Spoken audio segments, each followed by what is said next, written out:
Muito bem. Então, a ideia da aula, essa primeira aula, ela é só fazer uma introdução, né, da técnica do ultrassom e fazer uma introdução das janelas, que são as janelas ecográficas para poder fazer o eco, né? Então, a importância, né, de fazer o eco funcional no neném, porque é uma ferramenta mesmo de diagnóstico, né? A gente precisa, hoje faz parte da avaliação hemodinâmica a gente fazer um eco funcional. E a gente tem um aparelho à disposição, né? É um aparelho fácil de manejar. E esse aparelho é um aparelho até de qualidade boa. Então, eu acho que vale a pena a gente fazer esse tipo de coisa, tá? Então, o objetivo dessa aula é apresentar quais são as janelas ecográficas e demonstrar, assim, sumariamente, uma avaliação funcional direcionada. Então, né, nesse início, eu acho que não vale a pena fazer conta de fração de ejeção, né, de taxa de encurtamento, esse negócio não vale a pena mesmo. Eu acho que é a avaliação mais direta, né? E só de bater, né, a sonda na janela adequada, você consegue ver se, né, se você tem uma dilatação de câmara, você consegue ver se o paciente, se o ventrículo está contraindo, né, você consegue ver se o paciente está com excesso de volume ou não. Isso não num paciente que não tem nenhuma malformação ou paciente que não tem nenhuma alteração, né, no tórax, né, um pneumotórax, né, um pneumodiastino, isso dificulta a visualização. Isso, até para quem tem experiência na técnica, dificulta. Tá? Então, os princípios básicos do ultrassom, né, a gente vai falar um pouquinho a respeito das ondas sonoras, né, a gente vai falar um pouquinho sobre os transdutores, muito rapidamente a respeito de por que a gente usa o gel e quais são as janelas que a gente vai fazer de insonação, tá? Então, primeiro, né, falar um pouquinho da física do ultrassom. O ultrassom, ele começou a técnica do ultrassom com os radares, os sonares, né, na guerra, que depois conseguiram aplicar isso para os seres humanos. A gente tem a onda sonora de alta frequência.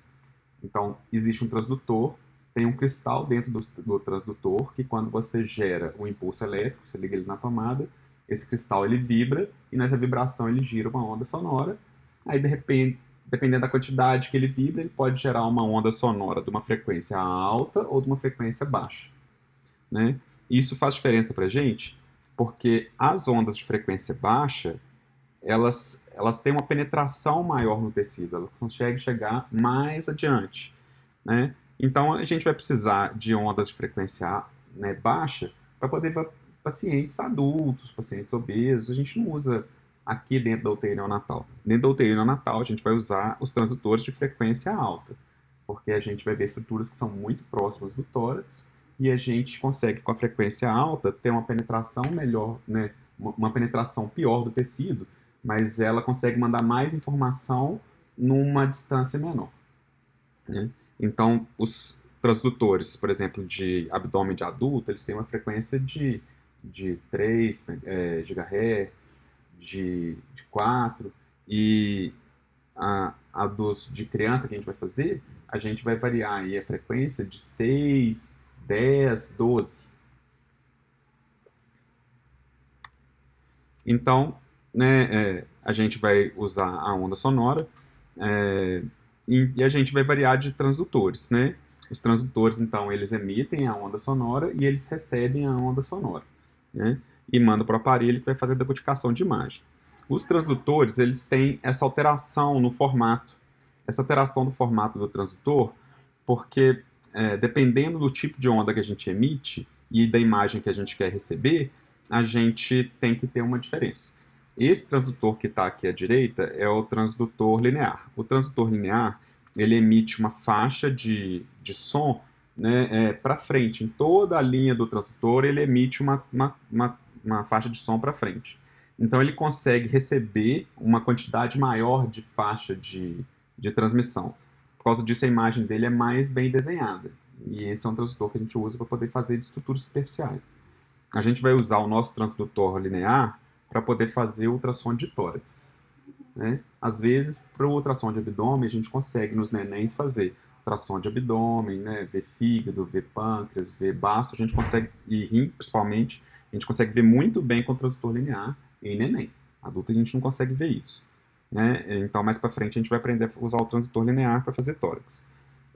O transdutor que a gente usa para poder fazer ultrassom abdominal, para poder fazer o ultrassom transfontanela, são transdutores que eles precisam ter uma faixa de emissão de onda mais restrita, porque você entra num lugar pequeno e você tem que varrer uma quantidade de área maior. Então, eles são os convexos, por isso que eles têm aquela superfície arredondada. Né? Aí, o nosso microconvexo a gente usa aqui para poder fazer a transfontanela e a gente usa para fazer abdômen também. A gente até pode usar para poder fazer cardio, né? O nosso microconvexo daqui, para poder avaliar a válvula, né, a válvula aórtica, ele é ótimo. Ele é melhor até do que o nosso setorial. Mas para poder fazer Doppler, o melhor que tem é esse que a gente está vendo aqui à esquerda, que é o transdutor setorial. O transdutor setorial, ele tem uma faixa, né, maior de emissão da onda, então a gente vê que a onda não sai de um ponto, ela sai de uma faixa, né? E ele tem uma varredura maior, né? Então você tem uma especificidade de imagem menor, ele não gera uma imagem tão bonita quanto um transdutor convexo no 2D, né? Ou, né, tão bem acurada quanto o linear, mas em compensação, para a onda Doppler ele funciona melhor. Então, para cardio, normalmente a gente usa o setor setorial. Então a gente chega na descrição do gel. Por que, que o gel melhora o contato do transdutor com a pele e a gente tem que usar o gel? A gente tem uma diferença na condução da onda. Então a gente sabe que a onda ela é conduzida mais rápida numa superfície sólida e ela é conduzida com uma velocidade muito lenta numa superfície gasosa. Né? E o líquido ele vai numa velocidade intermediária. Então, quanto mais sólido o tecido, mais rápido ele gera onda. Se você bate um ferro, ele vai gerar onda muito rápido. Mas ele não é um bom condutor de onda. O melhor condutor de onda é o líquido. Então, se você deixa cair uma gota no líquido, ela vai propagar a onda, né, de uma forma uniforme, que você vai conseguir, né, avaliar melhor essa onda. Então, por isso que a gente tem que usar o gel líquido. Né? Aí a gente usa o gel, ele gera uma interface com a pele, né? E se você colocar o transdutor diretamente na pele, que é uma superfície sólida, você não vai ter a condução tão boa, e a gente tem que usar o gel. E para isso a gente vai para as janelas acústicas depois disso, tá? Uma outra coisa que eu não falei a respeito da onda é que cada tecido ele absorve a onda de uma forma e reflete a onda de uma forma. Quanto mais sólido o tecido, né, mais ele reflete a onda e menos ele absorve a onda. Né?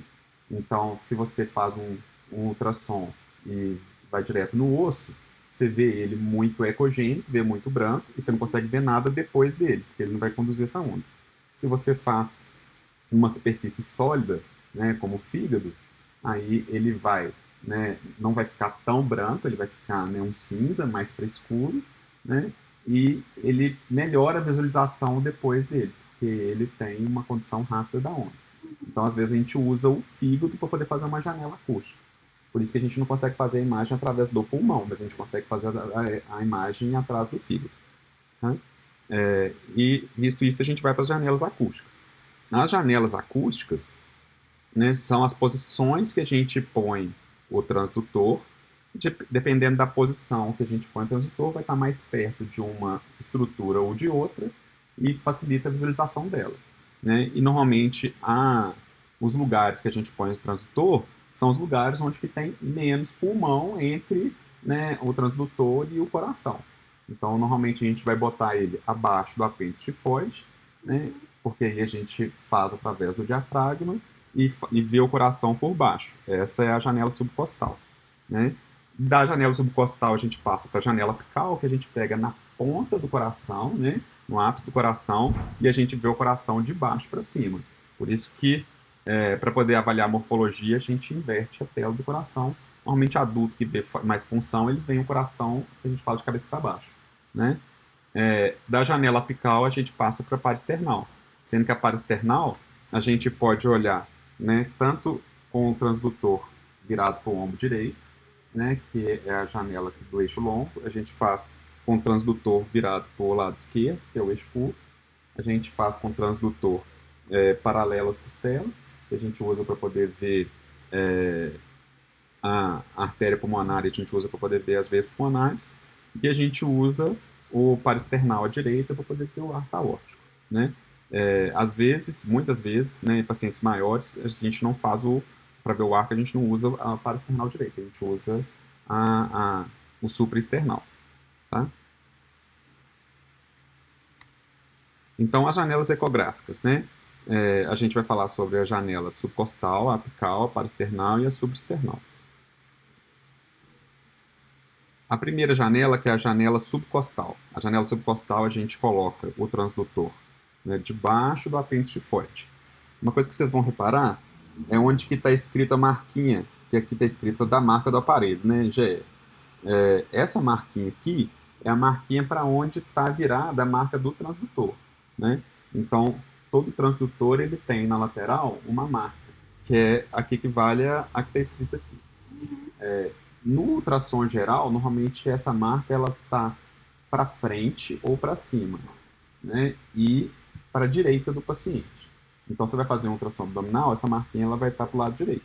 Se você mexe o transdutor para o lado da marquinha, ele está indo para o lado direito. Se você mexe contra, ele está indo para o lado esquerdo, né? E a gente vai acompanhando, né? Para a direita e para a esquerda do paciente. No eco, a marca é invertida. No eco, a marca é para a esquerda, tá? Então, o pessoal às vezes confunde porque quem faz o curso de eco funcional e não faz outros ultrassons, acha que a marquinha é sempre para a esquerda, não é? A marca do eco é para a esquerda, a do ultrassom para a direita. Então, a janela subcostal. A janela subcostal a gente coloca, né, ela debaixo do apêndice tifoide. Aí, quando a gente coloca debaixo do apêndice tifoide e a gente faz a janela mais para trás, porque o átrio está deitado, né, para trás de onde a gente está vendo. Aí, a gente, com a sonda assim, a gente vai vendo os dois átrios. Aí, a gente inclina um pouquinho a sonda para poder fazer os átrios ficarem certinho alinhados na imagem, né? E a gente ter o septo nessa posição. Nessa posição, a gente consegue ver o átrio direito, consegue ver o átrio esquerdo, né? E a gente consegue ver o septo intraatrial. Né? A maior parte das vezes, nos nossos nenéns, a gente vai ver um fluxo que é o fluxo do forame oval. Aqui nessa imagem, a gente não está vendo o fluxo do forame oval, a gente está vendo o fluxo da veia cava inferior e o fluxo da veia cava superior. Né? Se a gente, né, vai jogando a sonda para cima, aproximando a imagem do externo, a gente sai dessa janela dos átrios, a gente vê os ventrículos, depois que a gente vê os ventrículos, a gente vê a saída da aorta e vê a saída do pulmonar. Mas não é a janela mais fácil de fazer esse tipo de insonação, a gente vai fazer isso mais no apical. Se a gente coloca a sonda, né, na linha média, apontando para cima, a gente vai ver essa imagem de cima da veia cava superior. A gente vê nessa imagem da veia cava superior, que é uma veia cava inferior, desculpa. A veia cava está bem dilatada aqui, né? O normal é a gente ver a veia cava, né, ela variar de tamanho de acordo com a respiração, né, sendo que ela pode colabar e pode, né, abrir durante a ínse e a expiração. O que não pode é ela ficar sempre colabada ou ela sempre aberta, né? Ela tem que ter uma variação mínima aí de um ciclo para o outro. Então, a janela subcostal, a gente faz a avaliação do tamanho da função das câmaras, né, dos átrios. A gente faz uma visualização do septo intraatrial e também do septo interventricular. E a gente usa o Doppler para poder avaliar o fluxo das veias da veia cava inferior e da veia cava superior. Então, mexendo na profundidade, a primeira coisa que a gente vê, os citos, a gente vê então a aorta e a cava, a gente vê a aorta posterior e a esquerda. Aí depois a gente joga a ponta do transdutor para cima e a gente vê a veia cava. Pode mostrar só a tela, depois a gente faz aqui. Aí a gente vê a veia cava inteira, olha lá, daqui até aqui. E a gente vê a distensibilidade da cava, a gente vê que ela diminui e aumenta de tamanho de acordo com a respiração da neném. O jeito da gente fazer a medida é jogar no modo M, e que a gente joga aqui na entrada da cava e a gente vê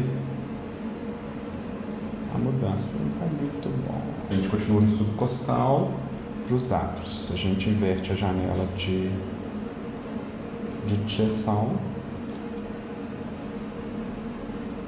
a gente posterioriza e vê átrio esquerdo e átrio direito. A gente vê a entrada da cava inferior, a entrada da cava superior. E a gente vê o fluxo do forame oval. A gente anterioriza, vê a saída da aorta, anterioriza mais e vê a saída da pulmonar. Com cor, a gente anterioriza, vê a saída da aorta, anterioriza, vê a saída da pulmonar, as duas cruzando. Aí a gente vai para o corte 4 câmeras. Depois a gente vai para a vista apical. A vista apical é aquela mais bonita que a gente vê a janela do 4 câmeras, né? A vista apical a gente usa para poder ver principalmente a função, tanto do ventrículo esquerdo quanto do ventrículo direito. A gente usa para visualizar a válvula mitral, a válvula tricúspide, né? A gente também usa para poder avaliar a válvula aórtica e a pulmonar. A pulmonar é um pouco mais difícil, né? De acordo com o ângulo de insonação. Então, o que a gente vai ver aqui? A gente consegue ver que existe uma proporção no tamanho dos átrios e dos ventrículos. A gente consegue ver que o ventrículo na esquerda está no tamanho bom, o ventrículo direito também, né? A gente sempre tem que ver a posição da válvula mitral e da válvula tricúspide, né? Sendo que a válvula mitral ela é sempre acima da válvula tricúspide, né? Porque quando elas estão no mesmo nível, isso acontece no defeito septo ato-ventricular. O septo ato-ventricular é essa partezinha aqui, que liga o ato direito no ventrículo esquerdo, né? Quem tem defeito septo, você não tem essa parte aqui. As válvulas elas estão, né, na mesma altura. Se a gente faz essa imagem e vai, né, a gente vai mexendo a sonda sem tirar ela do lugar, só vai anteriorizando. Você vai jogando a imagem para frente, aí você vê a via de saída do VE, você vê o fluxo da aorta, você joga mais para frente, você vê o fluxo da pulmonar.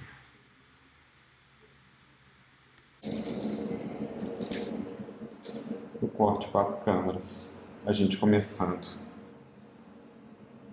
A gente tenta colocar o coração no centro da tela. A gente começa posterior, a gente vê o seio coronário aqui, o átrio, o fundo do átrio esquerdo, a gente anterioriza, aí a gente vê, né, a contração dos dois ventrículos, ventrículo esquerdo e ventrículo direito. A gente vê que a válvula mitral é um pouco acima da válvula tricúspide e a gente consegue ver a contratilidade do ventrículo esquerdo. A gente vê que o ventrículo esquerdo, as paredes dele chegam até na metade, pelo menos, da contração. Então a gente vê que a função é uma função boa. A gente anterioriza, vê a saída da aorta e anterioriza mais e vê a da pulmonar.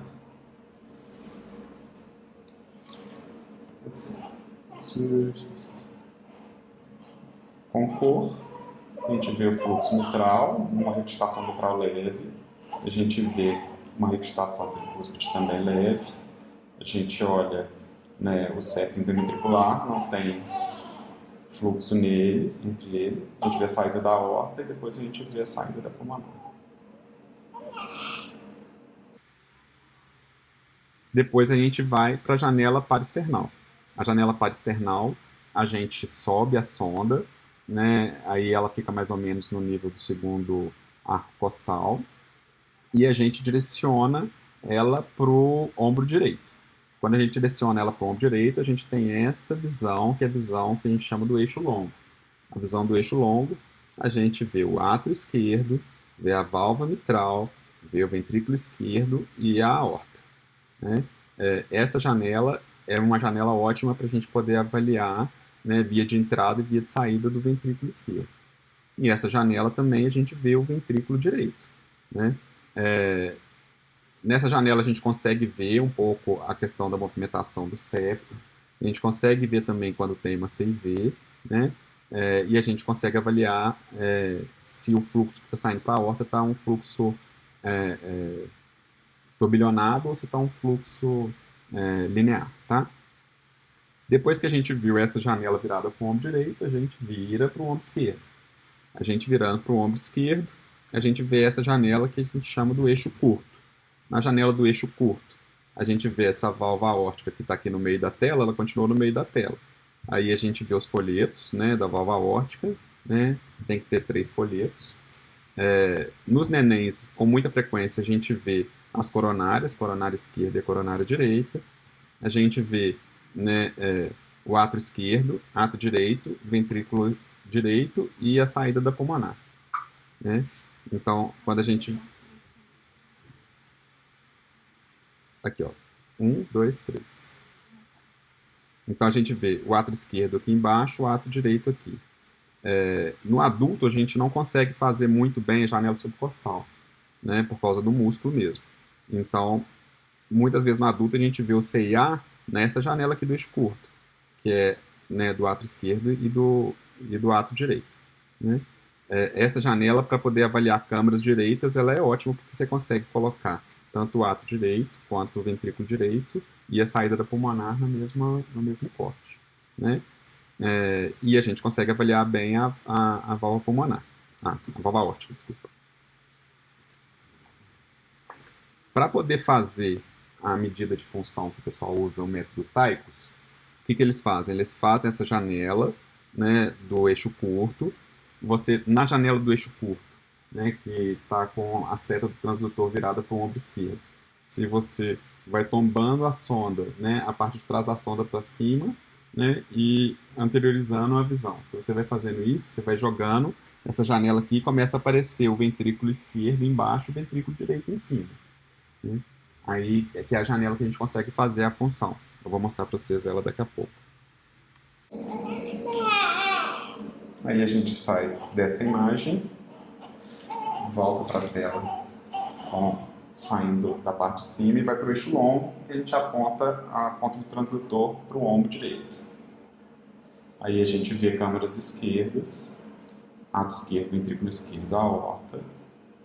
A gente jogando o fluxo, a gente vê o fluxo na aorta, o fluxo no mitral, a gente também vê o septo, e a gente vê o VD, como o neném ele é novinho, o VD está mais razoável. Se a gente joga mais para o posterior, a gente vê o fluxo do átrio direito no ventrículo direito, fluxo tricúspide. Aí depois a gente aponta a sonda para o ombro esquerdo. Apontando a sonda para o ombro esquerdo, a gente vê a válvula aórtica no meio da tela, a gente vê a válvula pulmonar e a gente vê as pulmonares, né? A gente, jogando a imagem um pouco mais para cima, a gente vê o tronco da pulmonar e os ramos. Bonitinho.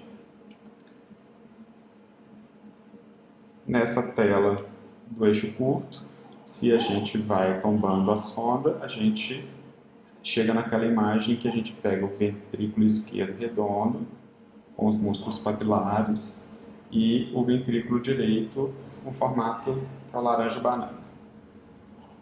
A gente vê que a contração do ventrículo esquerdo está certinho, você não tem movimento paradoxal da parede do VE.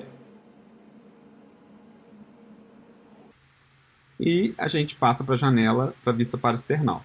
Na vista parasternal, né, primeiramente a gente faz aquele corte paralelo, né? E aí a gente faz paralelo com as artérias e a gente vê a saída da pulmonar. A gente vê a saída da pulmonar aqui bem bonita, né? A pulmonar direita e a pulmonar esquerda. E se tivesse um canal arterial, a gente ia ver um vermelhinho saindo daqui. Essa aqui é a janela que eu não mostrei da última, que é a visão que a gente vê para poder medir, né? Isso aqui é da parasternal, mas a gente vê o ventrículo esquerdo redondo e o ventrículo direito, né, no formato que eles falam que é o laranja-banana, né? Laranja e banana. Aí a gente pega entre os músculos do ventrículo esquerdo, né? Joga o modo M e o modo M vai aparecer essa imagem. Aí a gente mede parede e tamanho da diástole, né? Parede do septo, tamanho ventrículo na diástole e parede anterior, Depois a gente mede o tamanho do ventrículo na sístole e o aparelho solta a função para a gente. Nesse caso aqui a função estava de 68%. A janela supraesternal, a gente sobe um pouquinho mais a sonda, né? Se a gente está do lado esquerdo, a gente faz a supraesternal apontando o transdutor virado para cima, né? E a gente consegue gerar essa imagem aqui, em que a gente vê, né, o tronco da pulmonar saindo para a pulmonar esquerda, pulmonar direita, e a aorta aqui embaixo. Se tiver um caninho laranja saindo aqui do tronco da pulmonar para a aorta, é o canal. Olha o caninho laranja aqui, saindo direitinho. Esse é um canal de tamanho razoável, né? Um tamanho grande. Então, a janela que a gente usa para poder ver o canal, essa janela, que é a janela supraesternal, né? Já o transdutor paralelo com o externo, não com a costela. Quando a gente faz o supraesternal à direita, a gente vê o arco aórtico, né? Aí a gente vê os ramos do arco.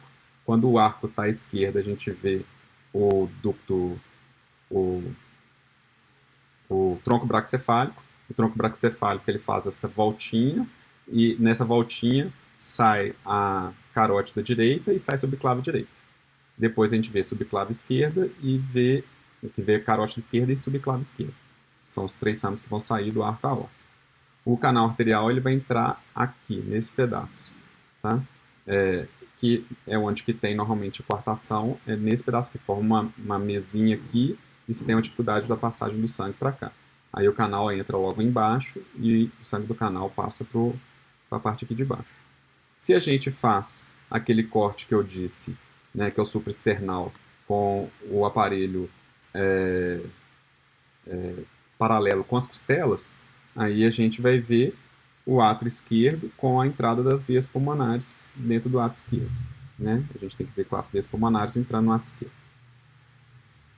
Então, a vista supraesternal, a gente faz a avaliação do arco aórtico, faz a visualização do canal arterial quando está presente, né? E a gente consegue avaliar direitinho o fluxo do arco e os ramos do arco aórtico. E a gente vê o arco aórtico com os vasos da base.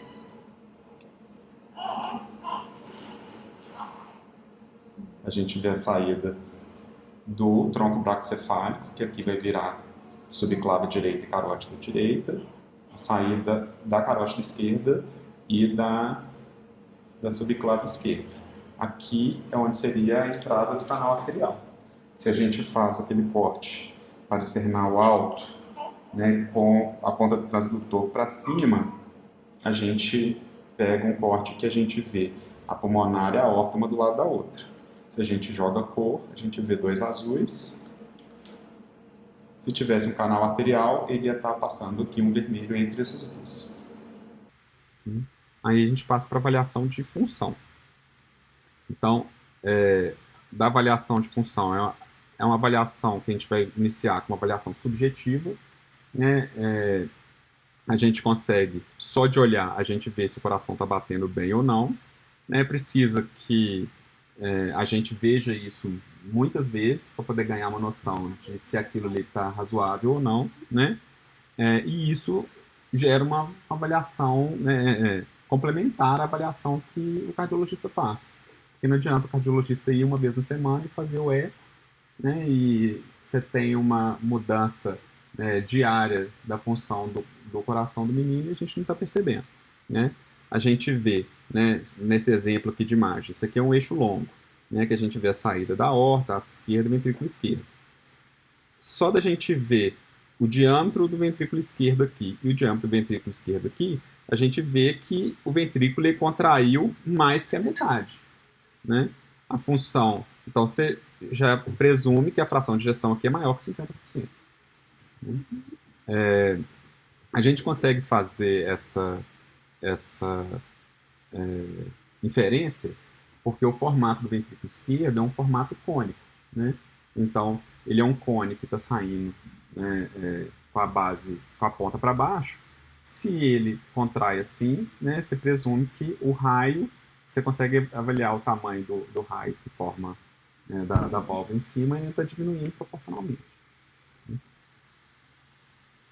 É óbvio que a avaliação é subjetiva, o certo mesmo é fazer a medida, porque quando você faz a medida, essa aqui é a avaliação da medida, né, pelo método de Simpson, que aí o aparelho ele mede, né, ele mede a área do ventrículo esquerdo, ele mede o tanto que o ventrículo esquerdo encurtou, né, e ele consegue, pela medida da altura do cone e pela medida do raio da base do cone, ele faz quanto que variou de volume do ventrículo esquerdo. Por isso que a conta é exata quando você faz a conta, né, pelo aparelho. Mas a gente consegue fazer uma conta da fração de encurtamento, né, bem na parte visual, sem problemas, tá? Então, os parâmetros que a gente vai avaliar, que são subjetivos, a contratilidade miocárdica, a gente avalia o tanto que ele contraiu pelo tamanho dele, né? A gente avalia o movimento valvar e do septo, né? Então, nos casos de hipertensão pulmonar, a gente consegue ver se tem sinal indireto de HP. O tamanho das câmaras cardíacas, que obviamente quando tem uma câmara cardíaca muito dilatada, você presume que está tendo alguma disfunção dessa câmara, né? E você consegue ver o tamanho da cava e a variação da cava na respiração. Tá? Então, a contratilidade, como eu tinha mostrado, né, você mede, né, visualmente você vê a contração do ventrículo esquerdo, né, na diástole e na sístole. Se você acha, né, aqui está o ventrículo esquerdo na diástole, o ventrículo esquerdo na sístole. Se você acha que esse tamanho aqui está menos que a metade, né, desse aqui, você já presume que a fração de ejeção está uma fração de ejeção razoável, tá? O que a gente vê é, assim, se, né, você desenha uma linha imaginária aqui nesse ventrículo esquerdo, né? Se a parede ela vai mais que metade da linha imaginária que você desenhou, né, significa que a fração de ejeção está maior que 50%. A gente vê o movimento do septo do coração, né? Aqui está aquela janela que a gente falou, que é laranja e banana, né? Durante todo o movimento da sístole e da diástole, o ventrículo esquerdo ele tem que ser redondo, né? E o ventrículo direito ele dá uma abraçada nessa parte aqui de cima. Se o ventrículo esquerdo não fica redondo, se ele fica achatado, né, em um formato de D, significa que a pressão do lado direito ela está maior do que deveria, porque ela está achatando o septo para dentro do ventrículo esquerdo. Se o ventrículo esquerdo deveria ser mais forte, ele não deveria mudar de função por causa do VD, né? Se isso acontece só na diástole, você tem uma sobrecarga volumétrica. Se isso acontece na sístole e na diástole, tem uma sobrecarga pressórica, né? E aqui a gente consegue avaliar, né, pelo fluxo da mitral e pelo fluxo da aorta, a gente consegue ver se a gente consegue fazer a conta, né, que a gente fala da fluido-responsividade pela variação do fluxo da aorta na respiração. Mas eu também não vou ensinar a fazer essa conta agora, porque aí é um pouco mais difícil.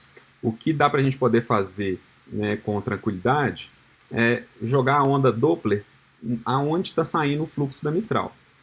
Porque quando você joga a onda do fluxo da mitral, você tem que ter uma onda da sístole e uma onda da contração do átrio, né? Quando o neném, antes do neném nascer, a contração atrial ela é mais importante do que a onda que a gente tem de entrada da diástole. Então, se você tem uma mudança do padrão, esse padrão aqui, né, em que a primeira onda é menor do que a segunda onda, você vê que você tem uma disfunção diastólica no ventrículo, né? Depois que o menino nasce, depois dos primeiros dias, né, a primeira onda tem que ser maior e a segunda onda tem que ser menor. Tá? Esse aqui é o padrão que a gente vê no feto e no paciente que tem uma disfunção diastólica. Então, né, mesmo sem saber os valores das ondas que a gente consegue saber só pelo formato, né, se tem uma disfunção ou não. Aí a gente vai para o tamanho das câmaras como fator subjetivo. A gente olhando esse ventrículo esquerdo, a gente de cara fala que tem algum problema nesse ventrículo esquerdo, né? Por que esse ventrículo esquerdo está dilatado, a gente não sabe. Mas esse paciente tem uma disfunção cardíaca por causa do ventrículo esquerdo, tá? A gente vê na imagem por baixo, vê que a imagem é o estilo de adulto, né? De cabeça para baixo. A gente vê o tamanho do ventrículo esquerdo todo dilatado, né? Depois o tamanho da cava. A gente tem que ter a variação de tamanho da cava durante a respiração, né? A gente pode fazer a variação, né? A taxa de variação para poder saber se tem, né, sobrecarga volumétrica ou não, mas a maior parte das vezes, se a gente faz a imagem, a gente vê que a cava está variando de tamanho na inspiração e na respiração, notadamente esse aqui está maior do que esse aqui, a gente vê que o paciente não tem uma sobrecarga volumétrica, né? Agora, se você joga a imagem e vê uma cava toda dilatada, igual essa está aqui, e você vê que ela não varia de tamanho com o passar do tempo, ela sempre está assim, muito engorgitada, então provavelmente o paciente está com uma sobrecarga volumétrica, né? E esses aqui são sinais indiretos de hipertensão pulmonar. Como eu falei, a gente faz o eixo curto na janela dos ventrículos e a gente vê o achatamento da parede do septo.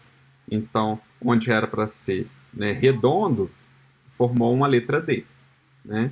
Isso significa que a pressão do lado direito está grande, empurrando a parede do septo.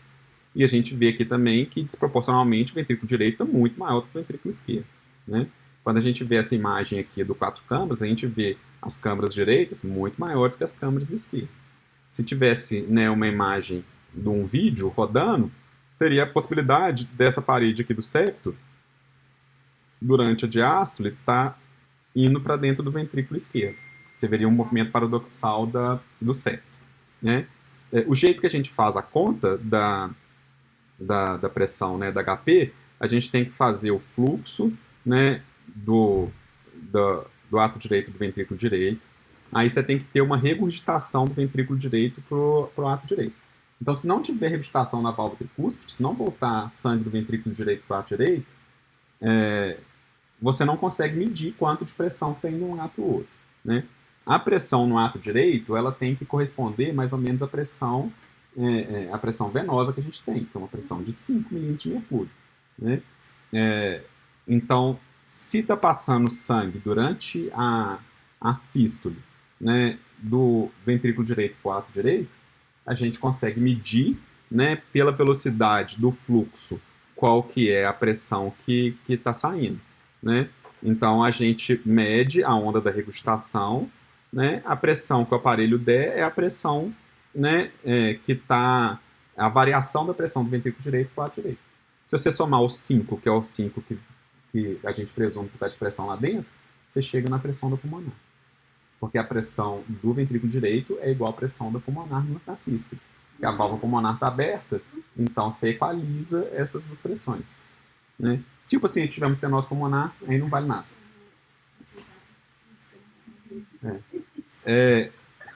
Mas isso é importante saber. Se for um paciente de estenose pulmonar, não adianta a gente falar assim, consegui medir a pressão da pulmonar. Não conseguiu.